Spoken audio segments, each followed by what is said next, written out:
All right, thank you all so much again. We are ready to resume our program. If everyone can take their seats.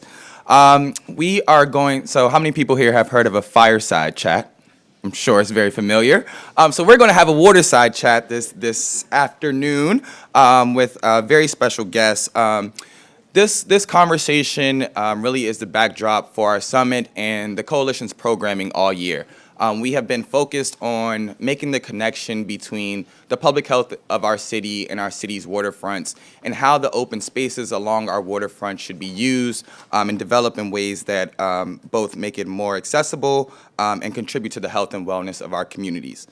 So we are honored to be blessed with the presence of two women who have had significant experience working in Boston's communities. First, Jackie Jenkins-Scott, Interim President of Roxbury Community College, has a vast experience working both at the Dimmick Center and Wheelock College, and now is serving as Interim President and has spent a lot of time in her career working in the public health space and really exposing our communities to public health benefits. And then we have Maya Smith, whose experience building programming at the Save the Harbor and Save the Bay and launching the Boston Harbor Women of Color Coalition really makes her an expert in this space and really in this conversation. And so we will use this conversation to really explore their work, talk about their work, and talk about the future of our waterfront, how we make it more inclusive, and how we use the open spaces along our waterfront to contribute to the public health of our city. Our conversation today will be moderated by Courtney Boston. Thank you all.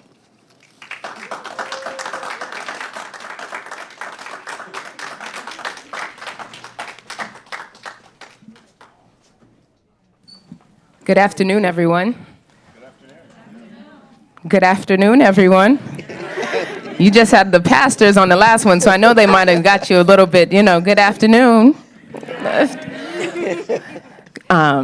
So happy to be here, and thank you to the coalition for inviting me to moderate this awesome conversation during the Fierce Urgency of Now festival.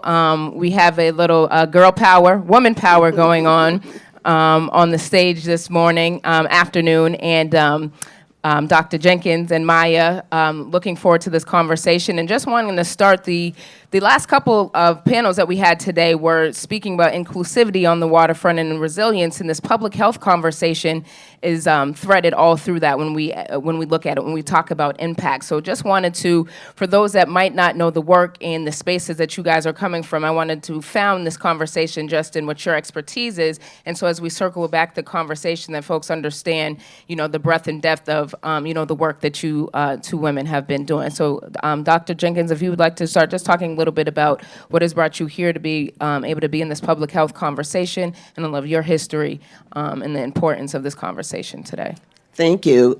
First of all, thank you all for coming to Roxbury and bringing the waterfront to our community.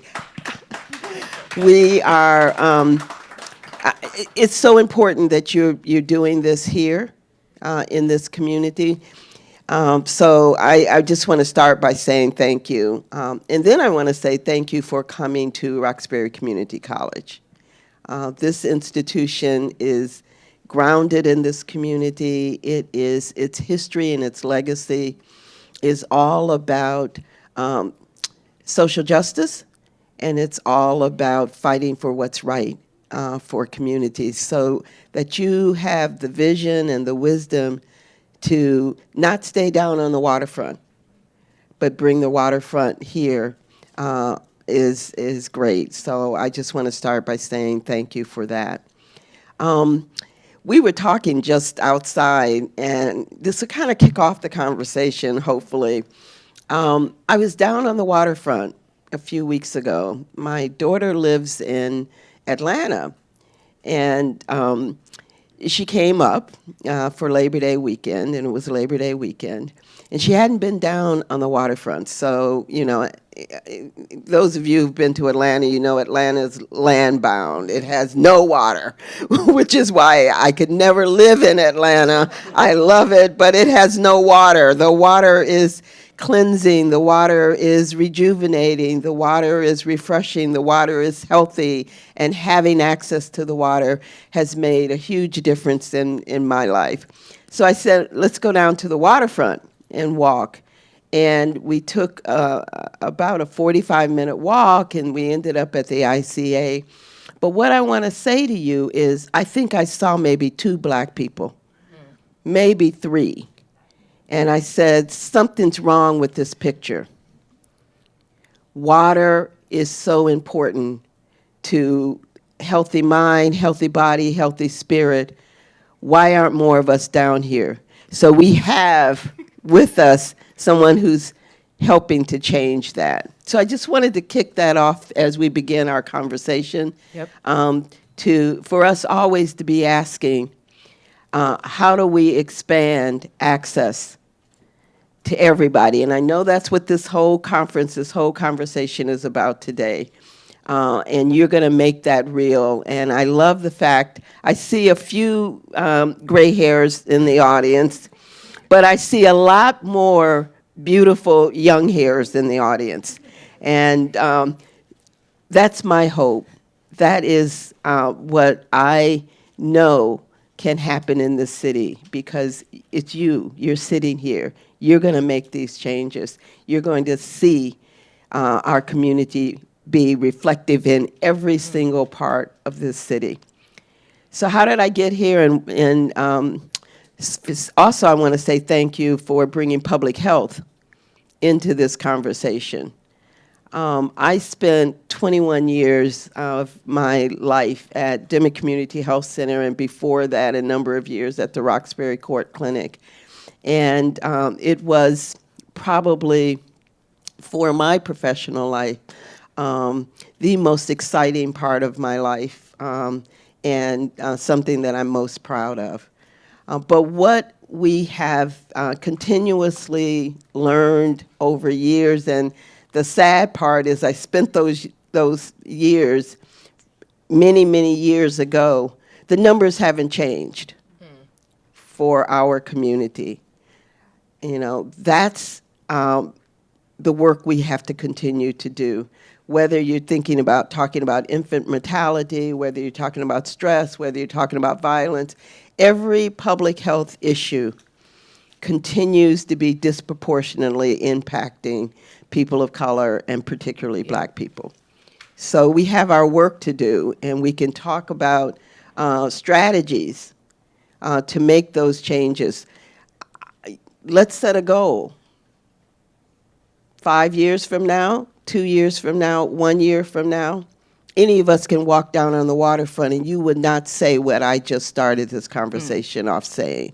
There were only 2 or 3 of us down there. That's what we have to change. Thank you. No, and that's the conversation we said today in Maya, and having the 2 of you guys here to be able to talk about this, I think is going to be great. And Maya, could you speak to us a little bit about how your work and that you've been passionate about in changing and hitting those goals that Dr. Jenkins just spoke to? Yeah, of course. Oh, this is not on. Yep. Do you want to take mine? Just got to flip it on from There we go. both of them. Oh, thank you so much. Hi, everyone. I'm Maya Smith. I am the Director of Partnerships and Program Development at Save the Harbor, Save the Bay, and a co-founder of the Boston Harbor Women of Color Coalition. And so much of what brought me here today is like so many incredible people who welcomed me into working on the waterfront. So people like Dr. Jenkins-Scott, people like Charlene and Mulaney over at the Boston Children's Museum, Nikki Tabrin, Ruth Georges, so many incredible Black women welcomed me into this field. I got my start working right down the street at the Tobin Community Center. I worked for the City of Boston Department of Youth Engagement and Employment throughout college and for a couple years afterwards. And then when I joined Save the Harbor, Save the Bay, I kind of realized that I love being outside, which is not something that I grew up knowing. I actually actively did not like being outside when I was growing up because I didn't really have an access point. I didn't think that it was something that I could do.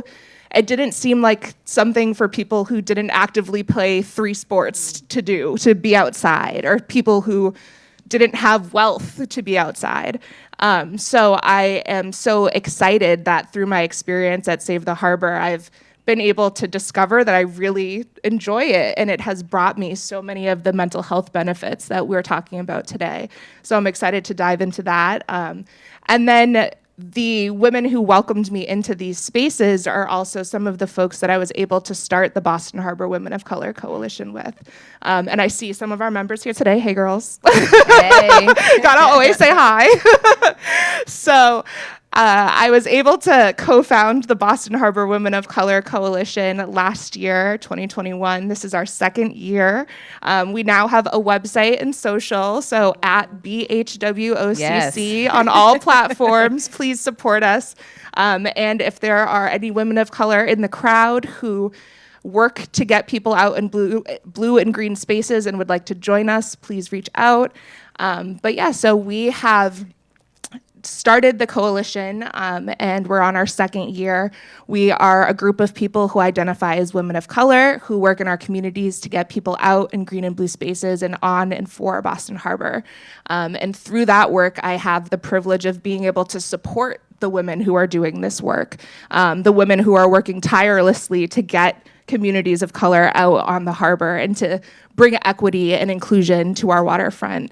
So that is where I'm coming from today. I'm really excited to be here back in Roxbury at Roxbury Community College and talking to you both today. Welcome to you, ladies, and I'm excited for this conversation. And a lot of that, your work and the experience that you have makes you very knowledgeable in these spaces in order to talk about what does this actually look like. Today in the whole conference, it's been about inclusivity.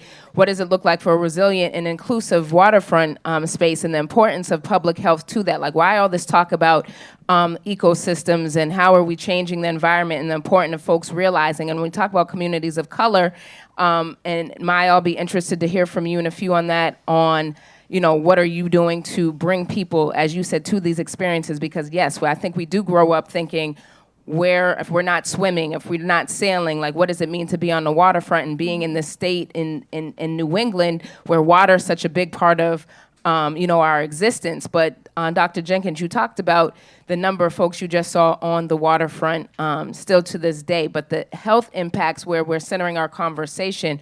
What are some of those extra pieces that you would say are important to health? I think about people in California, for existence. I say people in California and Florida always seem so happy, right? Boston, they call us you might say we're a miserable city. I said, is it the cold? It's dark early. So obviously there are some connection pieces to these things about outside.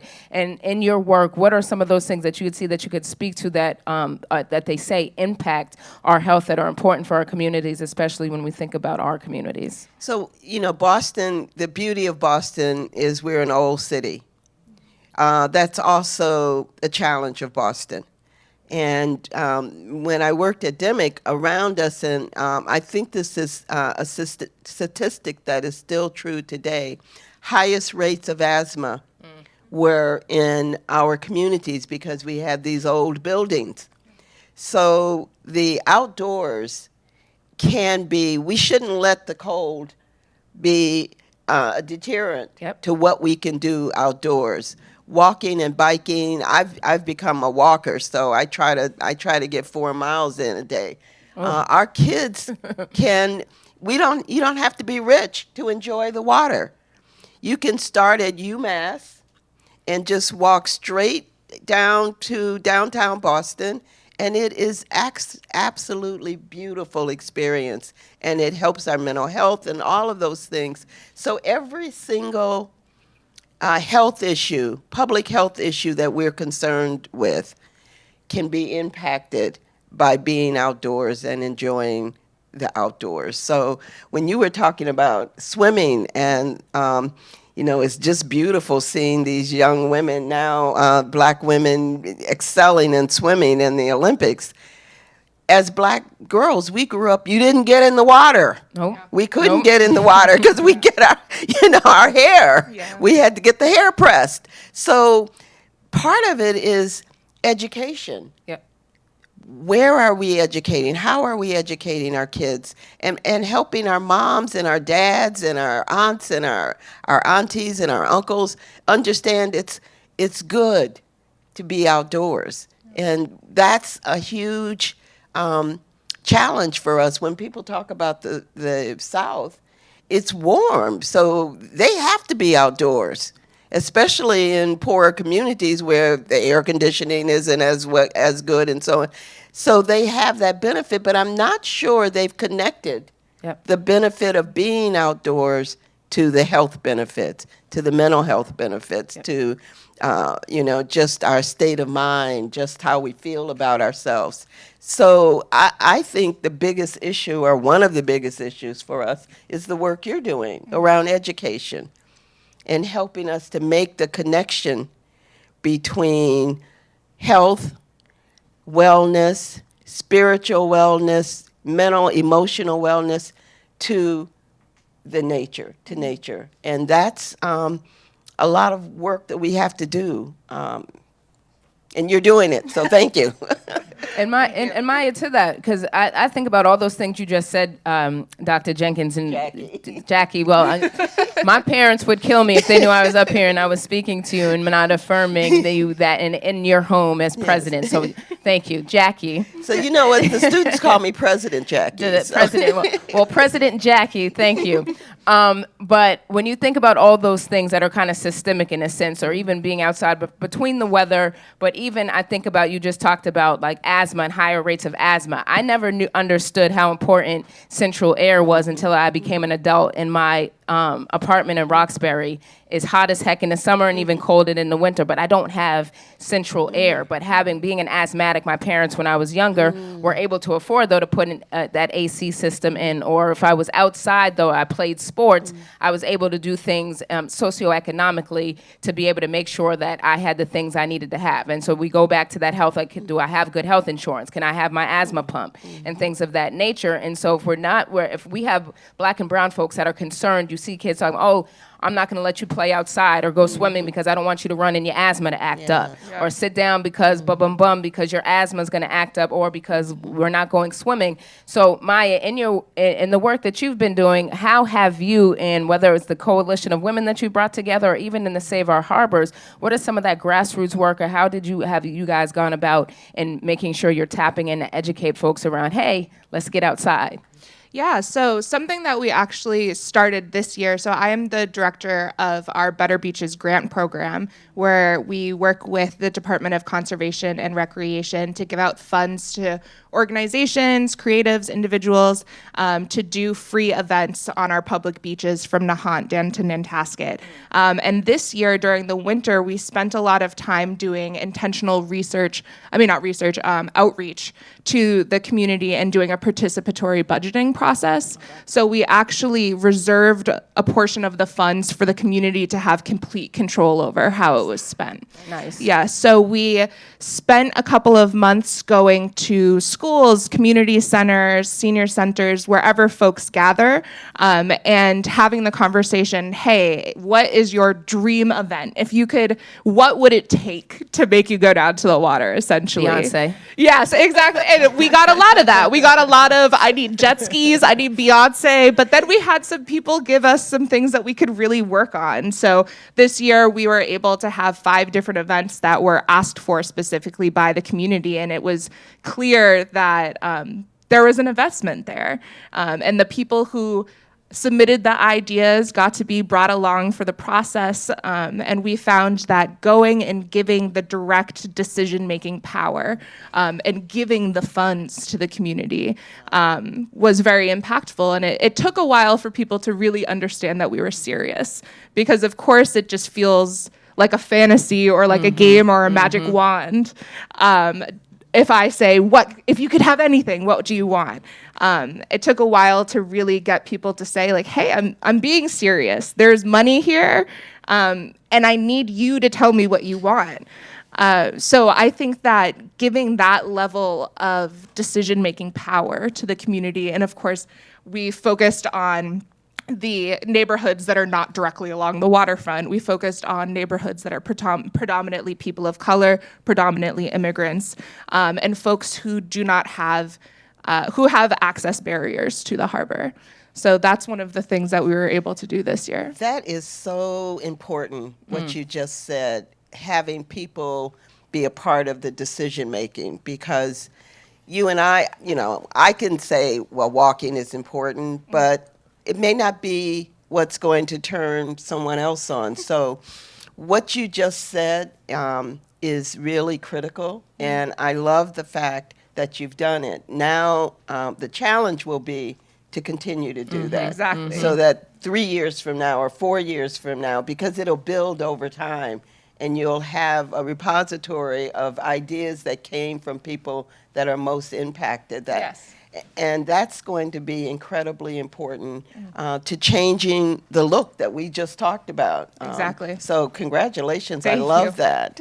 And I bet if we sit there, though, President Jackie, if we're talking on that, like, yes, Maya and her organizations can do the work, but the collectivity, when we think about even the state of our political process right now, we're talking about activating communities of color. We look at the work that we've done here in Massachusetts and some of the grassroots and the number of women and women of color that have stepped into office in the last couple of years, and people of color in general from a different kind of motivation, or down in Georgia where they were able to turn Georgia quote unquote blue. That didn't take one organization, right? And didn't just take politicians or people that were lobbying or folks that are running for office. There was some like specific from grassroots work up to policy and procedures and tapping in all aspects of the community. And so with both of you here, I would like to hear from you, like what are some of those strategies so we can have more Mayas, would you say, or even in the academia space right now that you're sitting here at RCC, and then where you have a vast amount of colleges and higher ed, and what is that work and making those connection points, because we can't do or activate people alone, right? So what would you say were some things when we're thinking about changing this and shifting this? How can we connect the dots between from the boardroom to the block, as they say, from academia to academy homes? How are we getting people out? How are we getting people to understand that this movement is necessary and for public health and for just as communities of color? Let me just offer maybe 3 things for us to think about. One is you hit it. It takes a village, as they say. It takes all of us. One is we have to be patient. If you talk to Stacey Abrams, she will tell you they didn't turn Georgia purple in 2 years. They have been working at this over a decade. Yeah. Yep. So we have to have a commitment to our values. We have to have a commitment to this over time.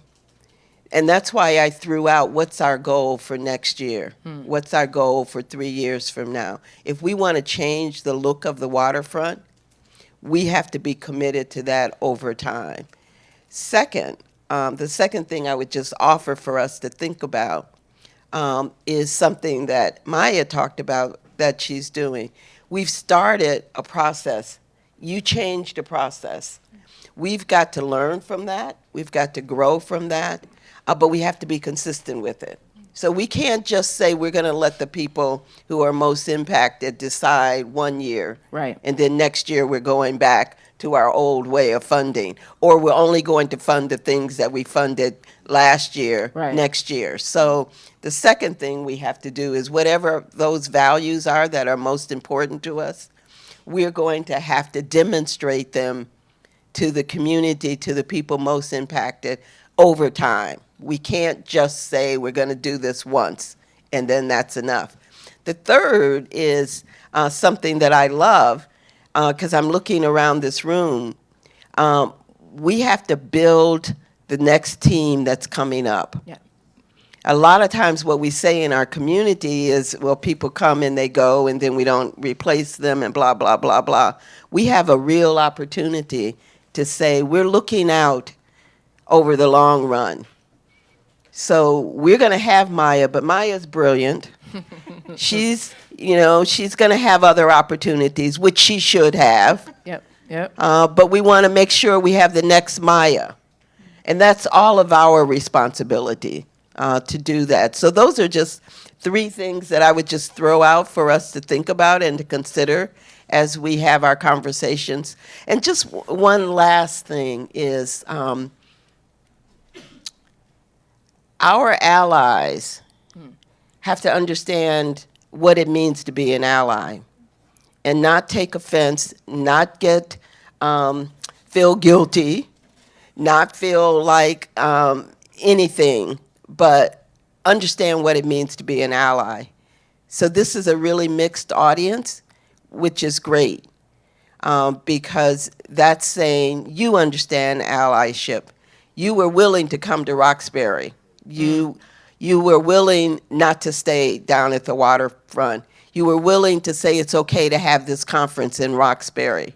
Those are parts of being what being a good ally means. Because being a good ally means that we respect each of our space and that we're willing to learn and grow from each other. So we can learn from you, and guess what? You have a lot to learn from us. So I think if we think about kind of those, and I'm sure there are lots of other things to add to the list, but I would just start the list off with these 4 things. Maya, does this make sense? Yes, absolutely. And Maya, an important voice with that. So that coalition building and consistency, and it's multiple layers in order to make something like that happen. And you're working directly. A lot of programmatic work, the work you're doing is like direct service work, right? Mm-hmm. So when you're listening and you have your ear to the ground with our young people, are there spaces, is this a space that they want to be in and to continue? Are you pulling teeth? And so some of that other part of that equation of who we're listening to and what makes sense are our youth. And so what would you say, what are some of those things that you're hearing from their voices on how do we continue this? How do we make this better? How do I have more access? Or how do how do my friends come in my family? What are some of those conversations or you hear in the feedback either directly or indirectly from the young people you work with? Yeah, that's a great question. So I think that with most young people that I work with, I mostly work with teens, the starting point that people are coming from is that they don't have the access to the knowledge about the harbor. It's even myself, I've been here for years, I've seen the harbor always, and I just never really thought of it as something that I can approach. I never considered the fact that I could take a boat on the water or go fishing on the water. So I think that the first obstacle that I always see is just making sure that people know that this is a resource and that it belongs to them. I think that taking the ownership there is that second part. Just making sure that people know, like, we're not talking in a hypothetical sense. We're not talking about something that maybe could happen one day. These spaces are here now and they belong to you now. So I think that that is the biggest hurdle initially. And then from there, trying to convince our young people, our office is based on the Fish Pier, trying to convince our young people that the seaport belongs to them is a whole different challenge. Especially, I was just saying yesterday, they took out the 7-Eleven and the Dunkin' Donuts, so our teens don't have a place to eat. I think I heard Jen mention that earlier, that if there's not access to food that people can afford, how long can you really be down there if you can't get yourself some food? Down there. Exactly. Especially if you're a young person coming in from Roxbury, Dorchester, wherever you're coming from. So I think that those are really some challenges that I've seen, but I also have seen countless young people fall in love with being on the water. That is a big part of the last panel. The love thing comes first. Once you see a young person fish for the first time and know that this isn't just for, old white men. This is something that everyone can do, and fishing is fun, and you don't have to be or look or have a certain amount of money to do it. That's something that is really life-changing, and I think that other experiences like meeting people who are like yourself and being encouraged and being told that there's a future here for you. There's a job here for you. There's money in this. There is a place for you in this. And with the coalition, there's a whole community of people who are here for you. There is a whole room full of women of color waiting to welcome you, waiting to connect you to a next professional resource, and make sure that your love for the harbor can grow and be sustainable. That is so, I love what you said. and as you were talking, this ownership business is so important. Huge. And part of that is education. Yep. Because that harbor has a history, and Yeah. Black people have been a part of that history since it began. And part of helping our young people, all of us, to understand and appreciate that we can take pride in this. We can own this because our ancestors allowed us. It's because of them that we're here, Right. and that we can benefit from this, and it's our right. Yep. And it's not only a right, it's a responsibility. So I love that that's where you're coming from with our young people. But I will say to those of you who have something to do with this stuff, it is very expensive down there. We couldn't find a place to eat, and we ended up spending like $100 That's and some real. dollars for lunch. Yeah. I mean, I was like crazy. I know, it's wild. And ladies, we have a few more minutes, probably about 8 minutes. So, and that's a good segue, President Jackie, because that's the pieces of it. And a lot of our conversation today, we're talking about the impacts of our health, the importance of, being in these spaces on our public health. Responsibilities to community, responsibilities to our health, and providing access and whatnot. But we just talked a lot about, as communities of color, as folks that are in the work, what we're doing. And I feel like in Boston, a lot of the time when we're talking about how do we gain access and how are we shifting what Boston looks like and becoming more inclusive, I don't think our communities have ever said we don't want to be included. Yeah. And a lot of the work, when we think about the coalition and when we think about organizations that are doing a lot of this work or in the nonprofit space, or like you've decided, they're folks like us, right? In many ways, in terms of doing the ground level work. Economically speaking, though, there's policies, there are opportunities that the folks that are being most impacted, they're not sitting at those tables, they're not in those spaces. And so I'd like to spend the last few minutes maybe speaking of, because we have those kind of like folks in the fold now, the coalition for one, but people that might be in these other spaces. What kind of conversations or push do we need to be making in order to make these sustainable practices, to make sure the coalition is sitting there, make sure that education pieces happen, so there's a natural kind of ecosystem of folks that are making their way to the waterfront happen? What would you add to that thought process? Well, one thing, I think it takes courage to have action more than talk, to actually walk the talk. Because, it's very easy, even if we have good intentions, sometimes to be in a room. I've been often, on a board or something, and we've talked the talk, but then when you look around the table and you see who's actually sitting there, we haven't walked the talk. So that's the courage that our allies have to have.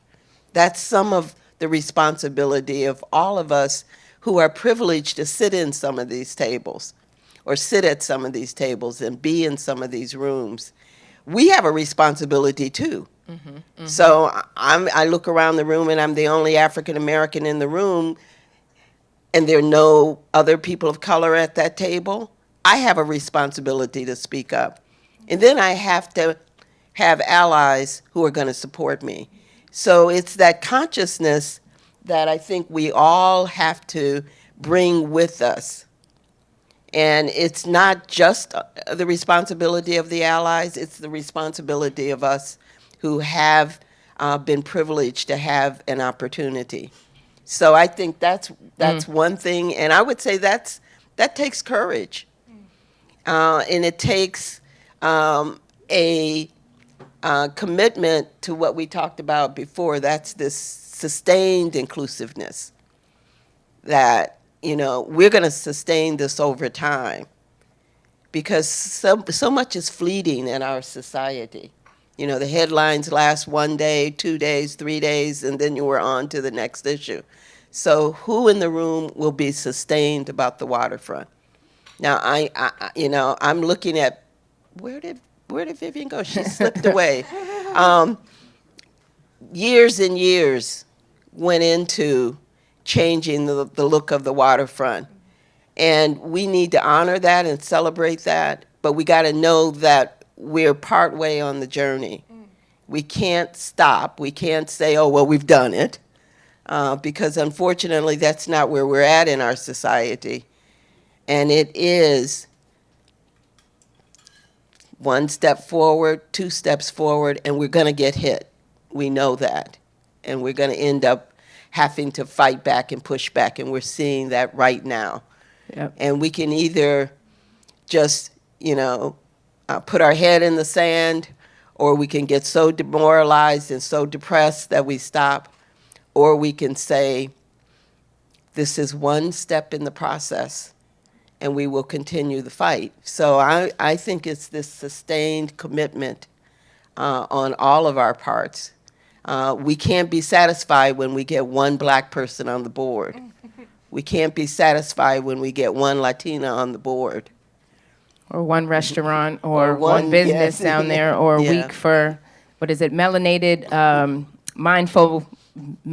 mindfulness that's coming up, like the organizations and just the festivals or the events and the one-offs. And so some of this is very systemic, and it is going to involve reaching out and to the folks that are doing the work, but also, in your opinion, Maya, to add on to that, what are you hopeful for? What would be an ideal scenario for you to be able to continue your work as we think about the little kids that aren't swimming, that aren't sailing, and impacting our communities in that way?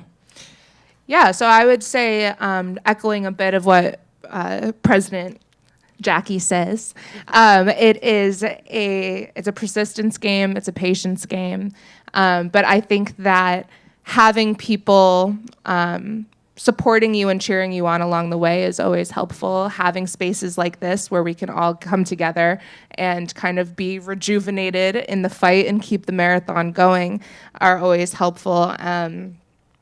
We always say that it starts at a young age, and it does, but it also can start at any time. So just continuing to really constantly and persistently invite people down to the waterfront. All of my friends are tired of asking me out to eat, and I say, let's go sit on Carson instead. But just making those decisions to just be really persistent about bringing people down to the water. But I think that there's, of course, larger systems that are preventing people from accessing the water. And while those systems are in place, we got to get creative with our solutions. And I think that that word of mouth kind of inviting people down is a huge impact that we can make in the meantime while the systems are hopefully being dismantled.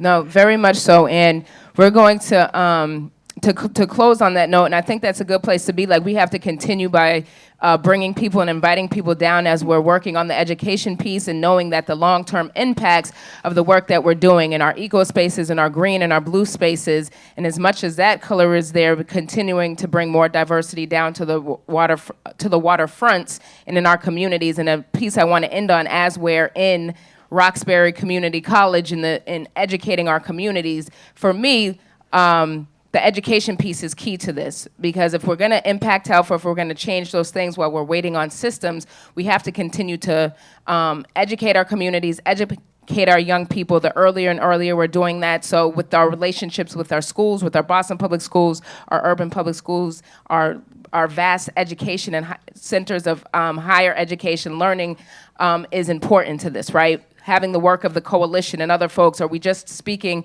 as adults? And in the great fierce urgency of now festivals is very much so important. But if we're going to make generational change, our young people have to be part of these conversations. And it just can't be once a week or twice a week when they're on, in the summer, that they're learning about spaces. And how can we collectively, of the adults and the elder folks, well, I'm not exactly elder, but, I think that's a big piece of it. So ladies, thank you for your work and your continued work, from academia to down to the shores. Let's continue to, make this work, and hopefully the coalition will continue to bring us together in this way. And thank you again for having us. Let's give our ladies here representing a round of applause. And Anthony, I'm going to turn it back over to you, and thank you. And we'll see you for lunch next, maybe?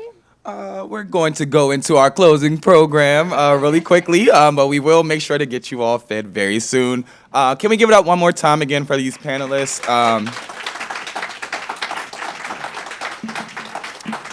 been able to work with the coalition since the beginning of this year, and you know, it's very powerful to be able to sit back and watch three Black women have a conversation around the future of our waterfront. 5 years ago, maybe even a year ago, we wouldn't have seen that, and so this is the work of the coalition. This is what we want to continue to do and continue to have conversations like this. So as we go into our closing program, I'd like to welcome our first guest to come give closing remarks, Oliver Sellers-Garcia, in maybe just wrapping up week 2 on the job. And our new Boston Green New Deal director has volunteered his time and come over to just give us some remarks in his new capacity. So we'll welcome Oliver forward now.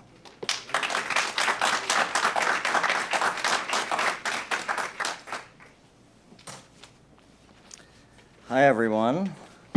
Thank you so much for having me here. Thank you to the speakers today, the coalition and organizers, everyone who's here, and Roxbury Community College for hosting this event. As Anthony mentioned, I'm Oliver Sellers-Garcia. As of last week, I am the new first Green New Deal director for the city of Boston. And it's a real honor here to be here representing Mayor Wu. As you know, she's so passionate about climate change and about creating a city and a waterfront for everyone. There's a lot of familiar faces in the room, but I'm in a new role, so I want to tell you a little bit about me and the work that we're doing. The Boston Green New Deal was then Councilor Wu's vision for how our city could tackle climate change and persistent structural challenges simultaneously. As a movement, it is centering the experiences and voices of those who are most impacted by climate change and environmental injustice. As a commitment to the people of Boston, it is a framework for city government that focuses on reducing climate pollution and preparing for climate threats with strategies that address social, economic, and racial inequity. We're putting into place what many of us already know. Climate action is best achieved when we tackle the fundamental elements of how we live our lives. I've really drawn a lot of inspiration from this, and it's what I'm here to do. I'm responsible for tying the pieces together inside and outside of government. And what does that look like? Well, comfortable, healthy homes and schools are energy efficient and fossil fuel free.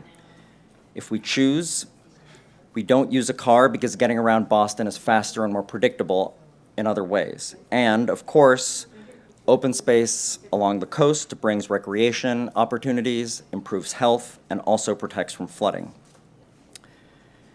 Bringing this into reality means a lot of different things. It means partnering with communities, obtaining funding, trying to understand and test new technologies, passing local ordinances, advocating for federal and state action, bringing together departments that haven't always worked together inside of the city. It's a lot of different things. I like to get things done, and that's why I'm here in this new role. I have worked in local government and state government at the City of Somerville and MBTA most recently, and I'm bringing a few things to this new role. So humility, I always want to start with listening and asking questions, and I'm definitely here in listening mode today. Another thing that I think is really important is enjoying the complexity of the problems that we're working on. There are always too many competing priorities. There's no easy answers. There will be trade-offs that we have to make along the way. It can be maddening to feel like we can't come up with some simple solutions, but this is really a chance to address multiple things at once. Let's look at it that way.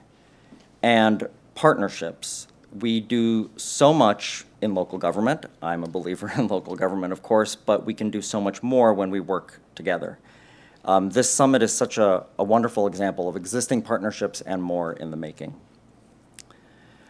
The situation that we're in, I don't have to tell you, is that we're possibly most likely looking at 9 inches of sea level rise by 2030, and it could be 40 inches by 2070 if greenhouse gas emissions continue at their current pace. Regardless of what we do on the climate mitigation side, we are going to be living and working in a different coastal environment, all of us here. And as you know, the city has been planning and acting on this. We passed a major milestone in August with the release of climate-ready Charlestown and East Boston Phase 2, there are now analyses and plans for all 47 miles of Boston's coastline. There's near and long-term plans, nature-based solutions, ecological restoration, built interventions, projects to protect critical infrastructure, neighborhoods, and people's lives. There's also been a number of other Green New Deal investments just in this last budget of the Wu administration that all tie together in terms of making a more sustainable way of life for us. $2.5 million in climate-ready streets funding, $20 million for energy retrofits of affordable multifamily homes, $2.5 million for electrifying school buses, $6 million for green youth jobs, and over $30 million in capital funding and operating expenses for parks, tree canopies, and open spaces. So today I also want to share a little bit about Mayor Wu's vision for the waterfront. So in her words, climate adaptation presents an opportunity to create a resilient, climate-ready waterfront that advances priorities for open space, mobility, affordable housing, social and racial equity, and natural resource conservation. There's so much there. And also, one of the things that I'm excited, if not a little bit daunted by, is that Mayor Wu has challenged us to make Boston the greenest city in the world. And what is so inspiring about that is the recognition that we will be solving intersectional challenges with intersectional solutions, and that we'll be looking to always center quality of life of our residents. So we're at a juncture here in Boston with the Green New Deal, and we have done so much careful planning, and it's now really time to dive into implementation, particularly on the waterfront. So what we want to commit to is investment. We really need to demonstrate why it is worth the cost that we have to take and pursue funding and make our own capital investments and commitments. We're also committing to more partnership, talking and working it out, even if we're not always with overlapping goals, but we're obviously in this together. We are running out of the easy solutions that we can implement in one place. And the coastline is basically designed to bring us all together to hash things out. And also, we really need to commit to recognizing the diversity of what the waterfront means to us, and that's going to evolve. It's a place to work. It's a place to go and cool down on a hot day. It's a place to build something to protect an inland neighborhood. It's going to be different things for all of us, and we all have to recognize that. And just in closing, I want to mention one of the ways the waterfront means something to me. I live here in Roxbury as of this spring, but prior to that, I lived for many years in East Boston, and I have to say that the waterfront really saved me during the pandemic. It was interesting to hear so much about mental health in the previous panel, because I really think that being fortunate enough to live in a neighborhood that had so many decades of activism and work to increase access to the waterfront is something that saved my mental health during those months and then eventually years. So I'd like to say thank you so much for inviting me here and for letting me speak a little bit about Mayor Wu's vision and future plans. Thank you for taking such an expansive and inclusive view of the waterfront, and I look forward to listening and collaborating much more with all of you. Thank you very much.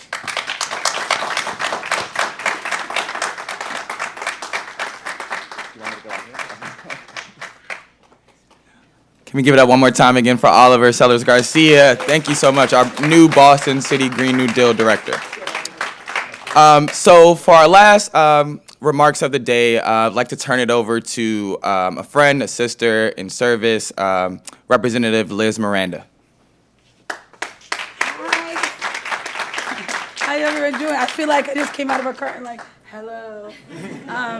So I'm going to be brief, but sorry I couldn't join you guys this morning, but I wanted to say a couple of words to everyone that took time today to come to the summit. You know, my name is State Representative Liz Miranda, actually Senator-elect. I just won my election last week, really exciting. But after that 10-month race, you know, I'm very tired, but I thought it'd be incredibly important to be here to support the work of 50-plus organizations that are not only people can sort of minimize this and think about it as just like opening up the waterfront, but it's not just about that. I grew up in the Dudley Triangle, a neighborhood not too far from here that there are 2 movies and a book about, Holding Ground, Gaining Ground, and the book is called Streets of Hope. We are still the most polluted part of Boston and arguably maybe the whole state. And I grew up with redlining. I grew up with 1,400 parcels of vacant land. I grew up in youth organizations that we never went to the waterfront. We didn't even know, we didn't go to downtown unless folks were going to the RMV at Chinatown Station. But the idea is that there's been a very complicated relationship, not only with Boston's waterfront, because we built a whole neighborhood that's less than 1% Black, to feed that economy, but the idea of like Black people and water, right? Throughout the civil rights movement, actually throughout the beginning of time, Black people have had a very complicated relationship with access and opportunity to bodies of water, not only at the waterfront, but in their communities.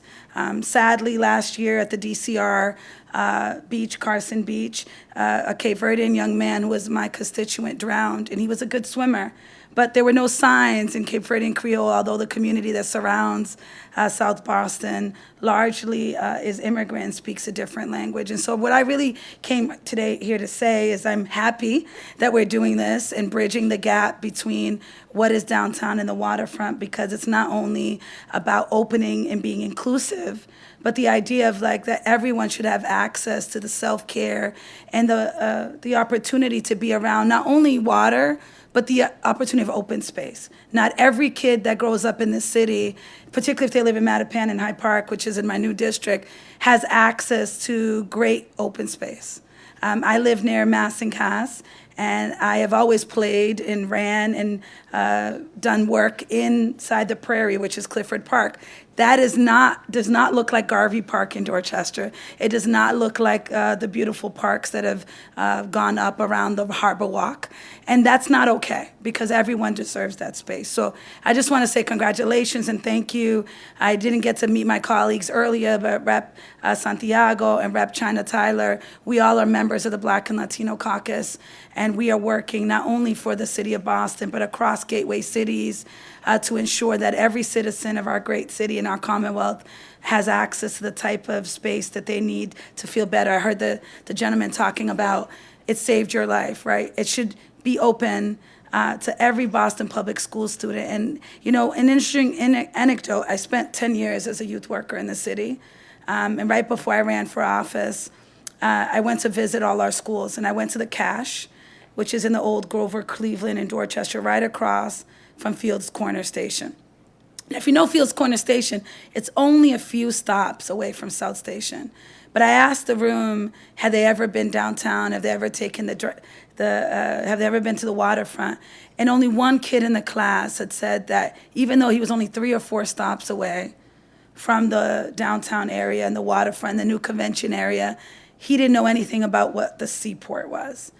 And that is a school that is accessible by transit to one of our greatest resources, our harbor islands. We are a peninsula.